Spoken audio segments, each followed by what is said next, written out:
Sejam muito bem-vindos a mais um podcast da 2A Consultoria, Soluções na Área de Saúde. Hoje nós temos uma psicóloga aqui que é nossa amiga, super profissional, ela já vai se apresentar. Mas se você é médico e precisa captar mais pacientes e fidelizar os pacientes que você já tem dentro do seu consultório, da sua clínica, e procura soluções inovadoras dentro do mundo digital, a 2A Consultoria pode te ajudar. Entre em contato com a gente vai agendar uma reunião com você e vai explicar todas as soluções que a gente tem para desenhar um projeto personalizado para você, tá bom? 2 recados. Primeiro, a gente está começando esse podcast, daqui para frente agora eu vou estar sempre pedindo like. Então se você chegou até aqui, dá um like pra gente, isso vai ajudar o nosso vídeo a ser compartilhado com outros profissionais aqui de saúde, valoriza, porque é um conteúdo bacana. Segunda informação, esse conteúdo também vai estar no nosso podcast no Spotify, então além de você assistir aqui pelo YouTube, você também pode assistir pelo Spotify. Direto ao ponto, então, Paula, por favor, a palavra hoje está com você. Olá, pessoal. A gente tem uma pessoa maravilhosa aqui com a gente hoje, a Marcele. Ela é psicóloga hospitalar e de consultório.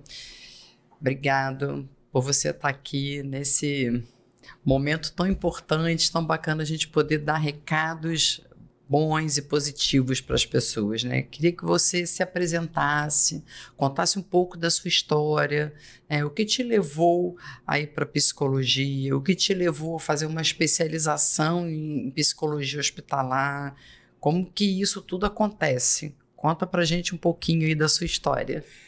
Primeiro, quero agradecer por estar aqui, me senti muito honrada, Paulo e Hugo, a gente já tem uma história bonita, né, da área da saúde, e eu sou formada há 14 anos, sou especialista em psicologia hospitalar, faço parte hoje da diretoria da Sociedade Brasileira de Psico-Oncologia aqui no Rio de Janeiro, sou terapeuta cognitivo-comportamental, trabalho e atuo na clínica, nessa abordagem que a gente fala TCC, e hoje também lidero um serviço, né, na coordenação de psicologia no Hospital Geral da cidade de Niterói. Então, as gamas são grandes, né, de atendimento, de trabalho. E quando você fala para mim assim, Paula, sobre a psicologia hospitalar, né? Psicologia hospitalar foi ela que me escolheu. Há uns anos atrás, lá no 7º período da faculdade, eu fiz uma prova para ser acadêmica de um hospital federal na cidade do Rio de Janeiro, aquela aluna que quer estagiar, né? Que quer exercer a profissão, que quer trabalhar. Eu passei nessa prova e fiquei 3 anos como acadêmica desse hospital. Não sabia nada de psicologia hospitalar e ali eu fui aprendendo, né, como aluna, como acadêmica, e me apaixonei. E a minha área foi de atuação voltada para transplante sólidos. Então, eu tinha uma atuação grande dentro da unidade transplantadora de transplante renal e fiquei ali nesse grande hospital por 3 anos e saí de lá empregada. Ai, que delícia. Então, antes de terminar minha faculdade, eu já tinha um emprego, então foi um sonho, né, tudo isso. E ali veio essa formação, eu fiz fundamentos em psicologia médica, depois fui para psicologia médica hospitalar, e aí a pós-graduação veio vindo como nível de especialização, e todo o repertório técnico vem se dar prática primeiro e as especializações foi seguindo dentro das formações e aí dentro desse universo grandioso da psicologia hospitalar, que é uma abordagem que já está atuando no mundo há mais de 30 anos, se necessário e visto a necessidade de ter psicólogos nos hospitais voltado para esse olhar do acolhimento, das avaliações. A gente sabe que hoje a assistência do profissional de psicologia no atendimento nos hospitais há uma grande diminuição do tempo de internação.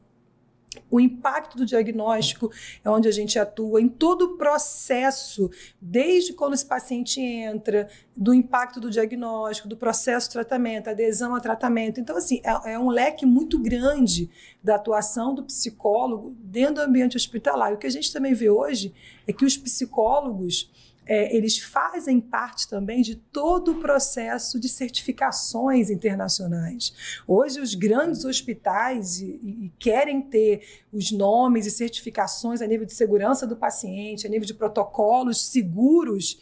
O psicólogo ele faz parte também dessa parte administrativa, de indicadores de qualidade, de gestão. Nós também trabalhamos com gestão hospitalar, mas também indo um pouquinho para a oncologia. A oncologia também é uma abordagem no sentido que eu falo da clínica oncológica que foi me atraindo dentro dos anos em hospital e que eu vi a necessidade de me especializar também. Eu fiz minha especialização na PUC e vi a grande importância da gente como membro nesse time, né? O psico-oncologista com o médico, com o fisioterapeuta, com o enfermeiro, transitar esse paciente. Hoje também minha grande experiência é unidades transplantadoras de medula, né, que é o câncer líquido, se a gente puder dizer assim, né? Não é um câncer sólido, é um câncer onde as pessoas, né, diagnósticos principais aí de leucemia mieloide aguda, mielodisplasias, mielomas, enfim. E a gente trabalha, eu falo que o psicólogo é chave na equipe multidisciplinar. E quando a gente pensa na clínica, já é um set encantador. Porque ali você está no seu consultório físico e virtual. Então, a psicologia, eu falo que ela me escolheu no sentido do ser humano, né? A gente olhar para o ser humano e ver o quanto a questão emocional dele, psicológica, uma transformação de quando você tem um autoconhecimento, de quando você se percebe, de quando você sabe a sua fragilidade. E o processo psicoterapêutico, ele vai para além só de um autoconhecimento. A gente também abrange os transtornos psiquiátricos, a gente abrange toda a questão de família, casal. Então, isso tudo é uma linha e um nicho de que eu também atuo dentro do consultório físico e virtual. Vai, Paula, me conta como, assim, até para a gente explicar um pouco para o público, né? Como que funciona a psicologia hospitalar assim? O paciente pode pedir um apoio do psicólogo ou é o médico assistente que diz, aciona a Marcele, aciona a equipe de psicologia, porque aqui tem um problema além do físico. Sim. Como que funciona essa dinâmica dentro do hospital? Olha só, antes dela, eu ia fazer essa pergunta. Ela falou antes de mim. A pergunta dela é excelente, só vou pedir para você complementar para tentar dar clareza assim, como é a atuação de um psicólogo hospitalar versus a atuação de um psicólogo clínico ali na clínica. Perfeito. Está alinhado com a pergunta dela, perfeito. Tá? E essa é a maior diferença, né?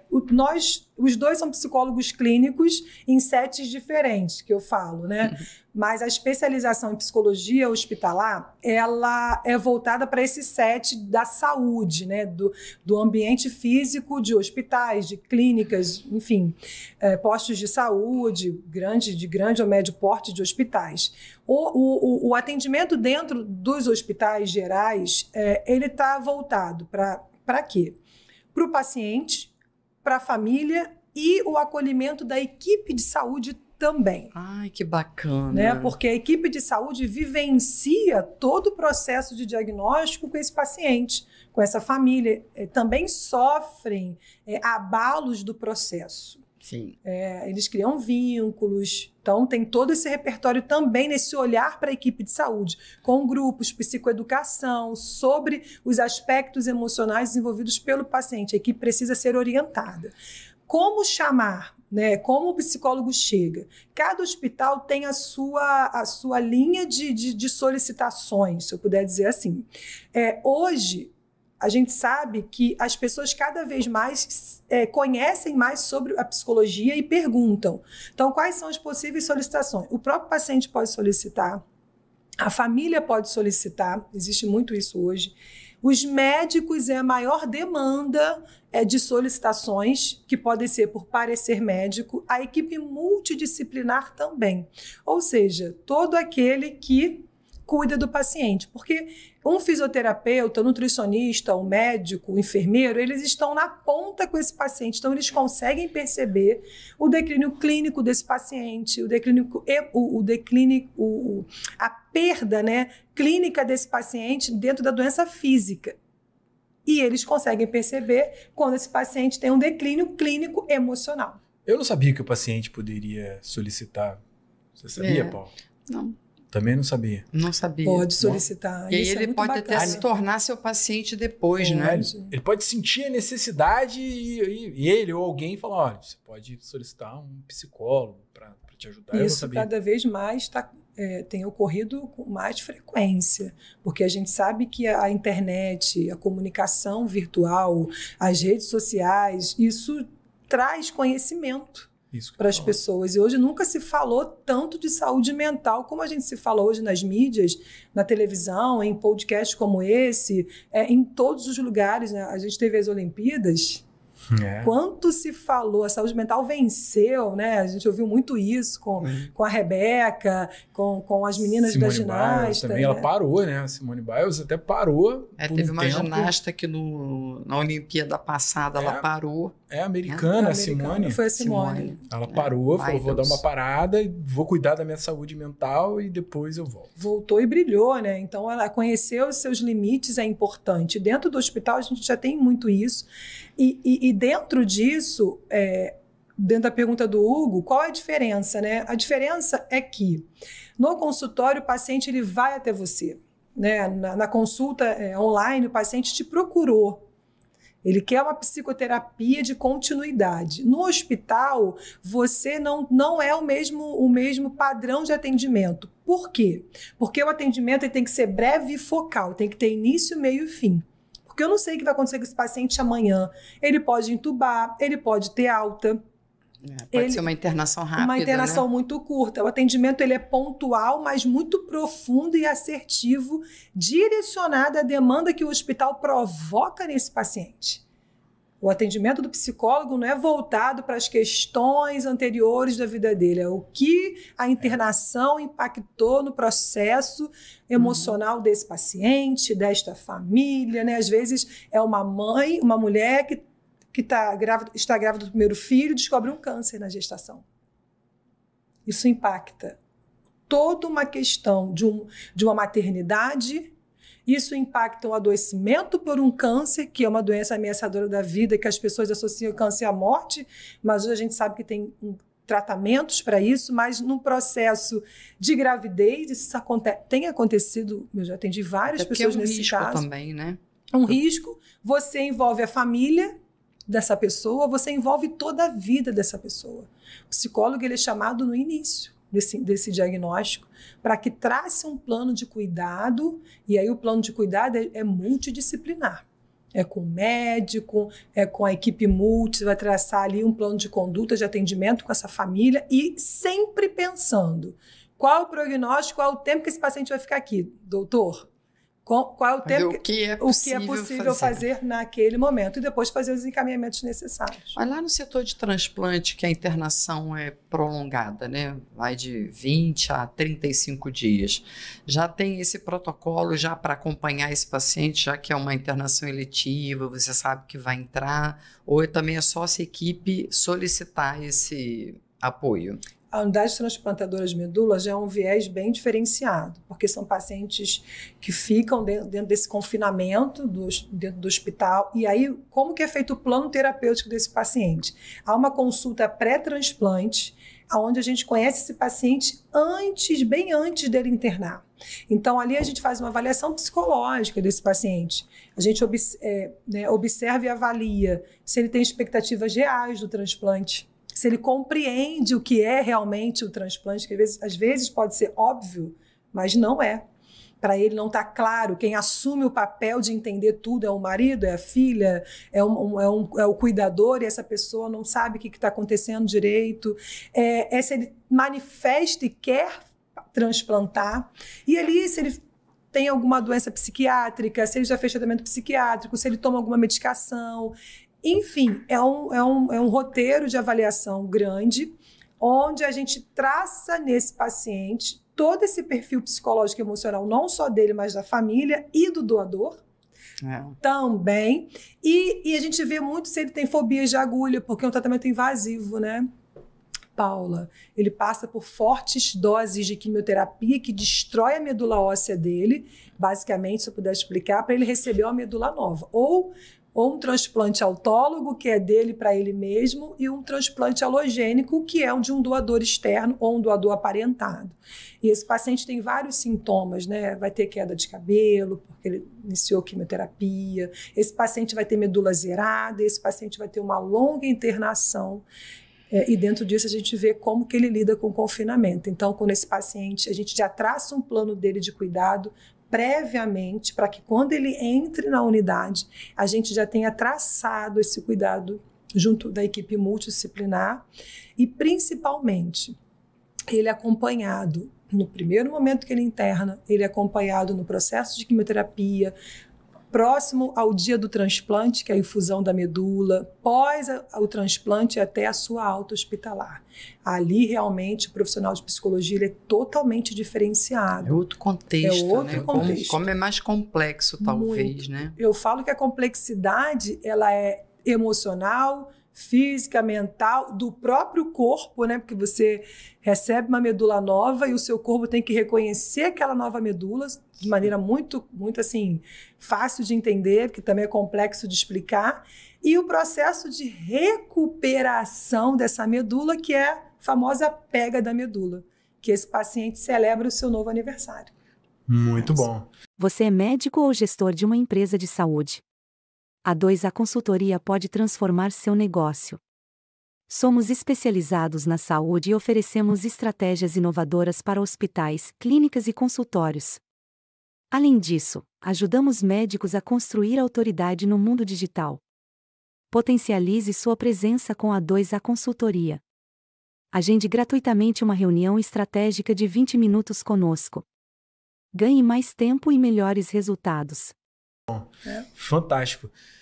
Marcele, você trouxe clareza, pelo menos para mim aqui, sobre 2 pontos essenciais da psicologia hospitalar. O primeiro dele foi como solicitar. Você deu vários exemplos de como pode ser solicitado, e depois você acabou de dar vários exemplos de como utilizar, né? Para que fim a psicologia hospitalar pode ser utilizada. E antes também você colocou a psicologia na gestão, em projetos, em certificação. Então são vários caminhos, várias frentes da psicologia hospitalar.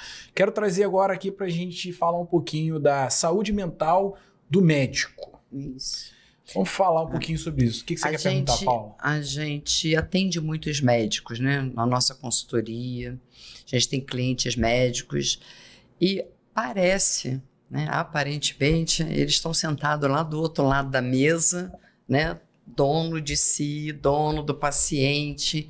Você costuma ver muitos médicos também precisando dessa ajuda, desse entendimento, porque eu sempre falo, atrás do médico tem um ser humano.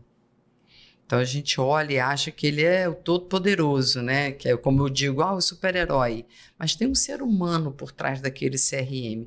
Como é que você vê hoje, se tem uma quantidade maior de ajuda, eles estão procurando ajuda? Como é que está esse movimento aí junto aos médicos? Paula, a gente percebe que pós a pandemia, todos os profissionais de saúde vivenciaram um grande abalo emocional. Não que isso não existia, tá? Mas a gente vê de maneira latente, aguda, o adoecimento mental do time de saúde mundial, global. A gente mora no Brasil, mas a gente vê que isso... Eu faço parte desse time que trabalhou na pandemia, que vivenciou aquilo, que ninguém foi preparado para isso, e a gente vai vendo que após isso tudo, as pessoas conseguem falar mais do que sentem e das suas dores. Eu não vejo vamos falar do grupo médico especificamente, que eles não adoecessem, que eles não tivessem nenhuma questão emocional. Mas o conhecimento faz com que eles procurem mais ajuda. Sim, o médico é um ser humano, o médico também precisa de acolhimento, o médico também precisa ser ouvido e o médico precisa também ser notado. Porque ele recebe, sim, uma responsabilidade técnica, mas ele tem filhos, ele tem os seus problemas, ele tem as suas questões pessoais de vida. E o que eu vejo muito é nos corredores, né? Eu atendo muito médico, na parte no consultório clínico, né?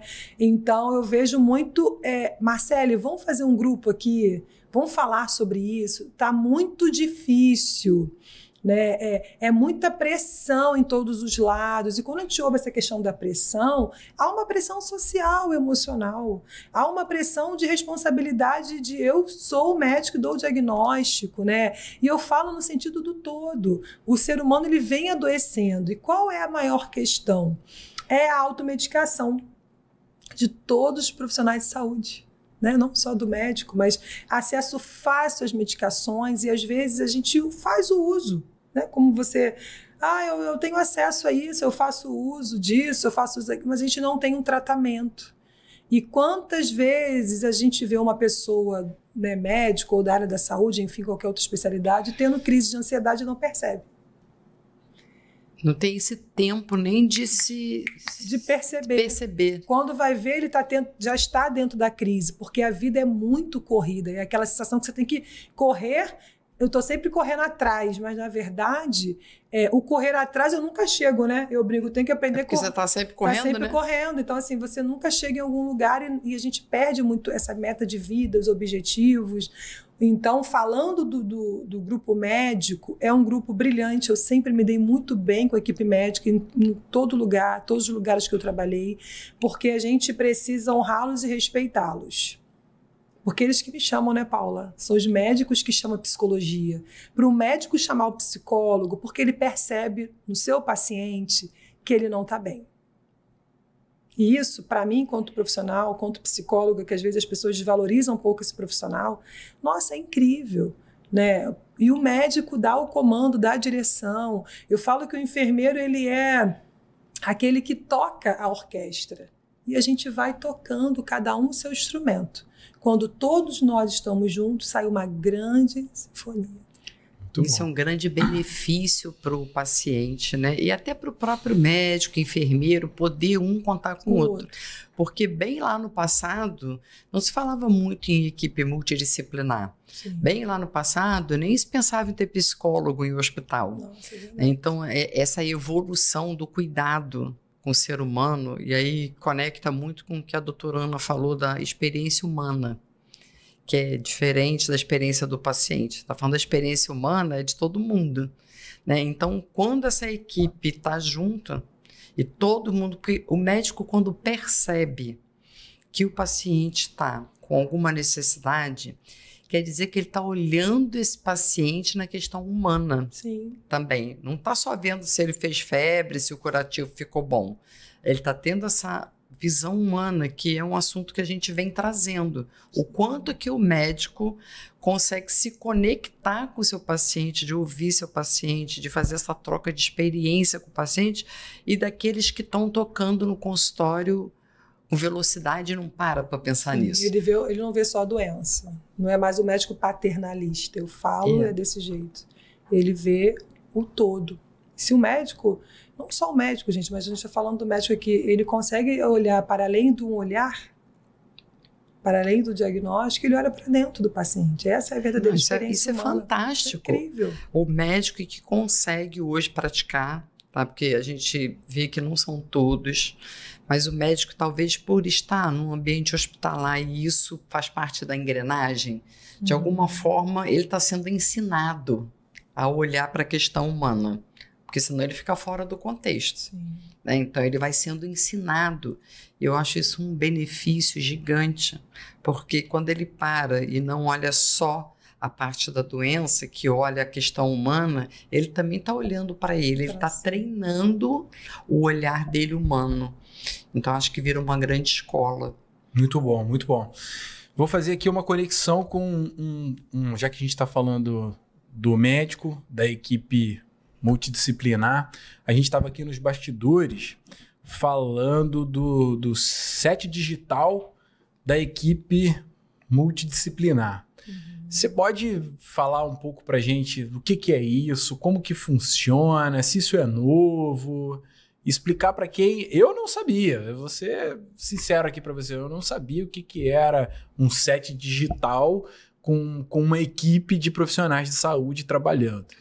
Isso para mim é incrível, Hugo. Essa questão do set digital, eu que dei esse nome, tá? Eu nem sei se esse nome existe. Eu tô repetindo que você batizou. Eu já tô batizando, porque literalmente as pessoas entram de maneira virtual. Então tem uma sala virtual, um set virtual ali, que eu convido o paciente a entrar, né?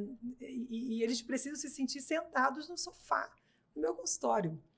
Fantástico. E eles podem estar no Brasil, na Argentina, no Chile, na Irlanda, onde pessoas, né, eu atendo em Portugal, Estados Unidos, mas nós estamos online. E quem são os personagens aí desse encontro, desse set? Eu faço parte, né, da vida real, digital, o paciente, o cliente, o médico, e isso eu acho incrível. Hoje você consegue colocar junto, fazer conferências familiares, discutir plano terapêutico com o paciente, com a família, todos no mesmo set virtual. Paciente entrando, familiar entrando, o médico entrando, o psicólogo entrando, o fisioterapeuta entrando, e ali a gente cuidando do paciente. Gente, ele não deixa de ser o centro do cuidado, mesmo sendo virtual. Tem consultas que a gente faz com time multi de avaliações virtual. Na verdade, isso já vem há muito tempo, e eu falo que pós realmente a pandemia isso se fortalece, é fato, e o quanto temos ganho de resultados em tratamento, principalmente em terapia. Fantástico. Você estava me contando nos bastidores, eu achei assim, fantástico. O ganho de tempo de todas essas pessoas, imagina se todo mundo tivesse que se deslocar fisicamente para ir para um set físico. Eu acho ou fantástico. Cada um faz um pedaço e depois ainda tem que juntar tudo, né? E no final você discute o plano terapêutico quando o paciente sai ali. Você imagina, você consegue hoje ter grandes especialistas de São Paulo no mesmo time que você, traçando o tratamento do paciente, você consegue ter grandes especialistas nos Estados Unidos ouvindo aquele mesmo paciente, que jamais aquele paciente ia conseguir ir para lá e nem aquele médico para cá. Né? Então, ter a escuta também desse paciente, além de ver os exames, você às vezes não pode tocar fisicamente, que a gente vai ter um médico base físico ali para aquele paciente, mas se você pode escutá-lo, você pode dar voz a esse paciente, isso também é diagnóstico clínico, psicológico e também diagnóstico médico, né, nas entrevistas e nas anamneses. Gente, muito bacana, eu não sabia que existia dessa forma. Eu achava sempre que a psicologia de consultório, né, era só o psicólogo e o paciente. Não, hoje eu entro também online com os psiquiatras e o paciente. Olha, a gente está falando da medicação, a gente discutiu sobre medicação, vamos conversar agora em conjunto. Essa medicação não está fazendo efeito, esse tratamento não tá adequado, a gente vai reestruturar e vai trabalhar isso com a terapia, a gente vai continuar assim, Marcele, aí o psiquiatra vai conduzir a parte dele. Olha, a gente aqui na parte de medicamento, a gente já diminui os seus medicamentos, a gente já vai para o desmame, e aí você foca agora na qualidade de vida e a gente reforça aquela orientação com o paciente, os dois juntos. Gente, isso é fantástico. Muito bom. Incrível. Muito bom.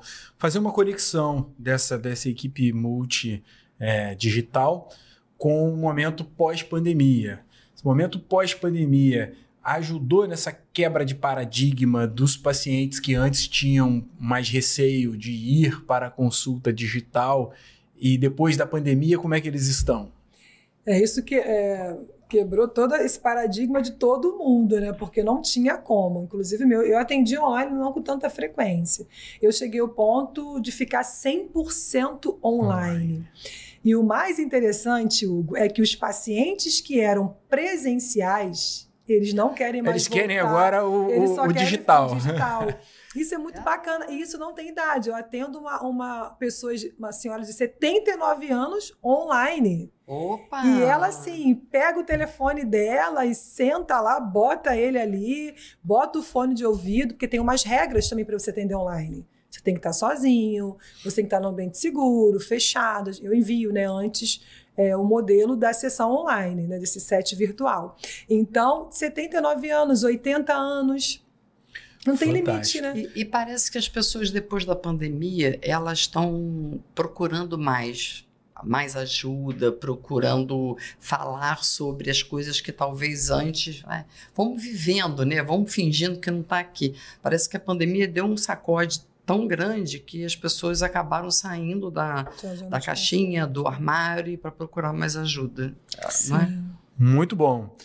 Vamos caminhar agora para o final aqui do nosso podcast. Tem algumas perguntas ainda. Então vamos falar, já que a gente está falando de set digital, de consulta digital, o hype do momento agora é... Inteligência artificial. Inteligência artificial. Que a gente quer saber de você. O que você tem visto? O que você tem ouvido? Se você já estudou alguma coisa, se você aplica alguma coisa, pode ser o que for. Eu vejo que o mundo, ele cada vez mais tem criado inovações, né? E a inteligência artificial, ela é isso. E a gente precisa estar antenado no que acontece de novo, de moderno, o que é bom. Eu tenho me debruçado muito em estudar sobre isso, porque eu também dou aula em faculdade, né? Então, a gente vai vendo os limites dessa inteligência e tentar agregá-la naquilo que a gente pode fazer de simplório, né? Então, eu falo que hoje, dentro da profissão, eu ainda não tive ainda a oportunidade, mas eu, quando pesquiso viagens, lugares que eu quero viajar e quero ver, né, ali, eu utilizo hoje a inteligência artificial e ela é muito mais precisa. Né? Não sei se vocês já tiveram essa oportunidade, mas ela é muito mais precisa na parte da busca. Ainda está se falando muito, mas assim, tem gente que está totalmente debruçado nisso. E eu estou nesse caminho, sabe, Paula? E Hugo, nesse caminho dessa inovação, e eu acho assim, incrível. Assim como a gente está falando de sets terapêuticos, daqui a pouco a gente vai estar usando a inteligência artificial dentro desse olhar. Então, já é uma gama de que a gente pode estudar e entender como isso funciona. Vai, Paulinha, você quer perguntar alguma coisa? Não. Eu queria fazer a última pergunta. A gente está muito no digital.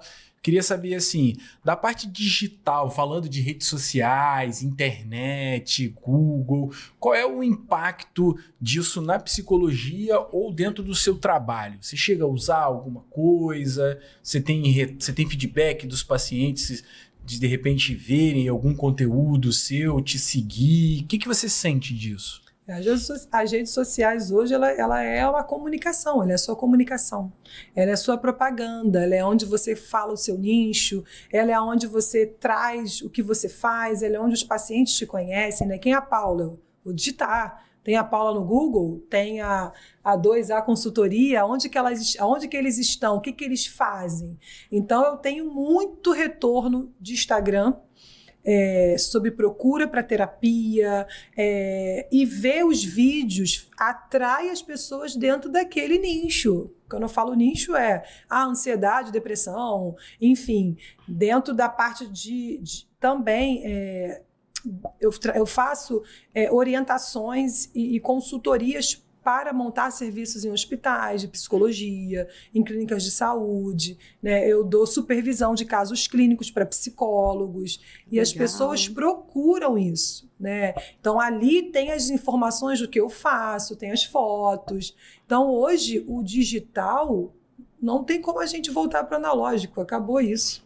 É daqui para frente. Legal que nós temos memória analógica, né, Paulo e Hugo? Essa geração não tem, elas são totalmente tecnológicas. Então, quando falta alguma coisa, a gente lembra de apertar o botão, só que não tem mais botão. Muito bom, muito bom. Então é isso. Bem, estamos chegando então ao final aqui do nosso podcast. Paulinha, você tem mais alguma pergunta? Você quer finalizar? Eu queria agradecer. Né? Essa palavra eu aprendi e uso muito por conta dela. Você é maravilhosa. E você é incrível. E você é incrível. Foram muitos anos aí acompanhando, compartilhando, né, as experiências de vida, experiências profissionais. É uma honra ter você aqui com a gente, falando sobre esse universo que é muito complexo. Né? O emocional, o mental, talvez seja mais complexo do que operar uma vesícula. Verdade. Né? Porque você abre, conserta, fecha e dá alta. Né? O emocional é complicado, a gente vem vendo muito isso, e aí eu toquei mais propositadamente no assunto médico, porque às vezes os pacientes acham que eles são alguma coisa muito diferente, e não são. Não, pelo contrário. Né? Então, te agradecer muito toda essa explicação, a sua experiência, a bagagem gigante que você tem, né? E saber que você está num consultório que a gente pode recorrer no privado também é muito importante, né? Não é só o hospital que te permeia. E é isso. Muito obrigada. Também quero te agradecer. A saúde mental é um tema que está sempre em pauta e eu acho importante a gente trazer aqui para a mesa que suicídio, ansiedade, depressão, Burnout. alguns casos burnout, alguns casos até de obesidade e outros mais podem e devem ser tratados por profissionais que entendem do assunto. Então, se você precisa, se você sente que precisa, procure um profissional para te ajudar, porque a gente precisa ter uma boa saúde mental. Marcele, eu também te conheci no hospital, eu pouco sabia de psicologia hospitalar, o pouco que eu vivenciei, que eu aprendi, foi com você dentro de um hospital que a gente teve a oportunidade de trabalhar junto, realmente aprendi, sabia muito pouco, hoje estou tendo a oportunidade de aprender mais ainda, é um belo caminho profissional aí para também curar, tratar e salvar vidas e cuidar de famílias. Tá de parabéns, é uma profissão louvável, honrável, né?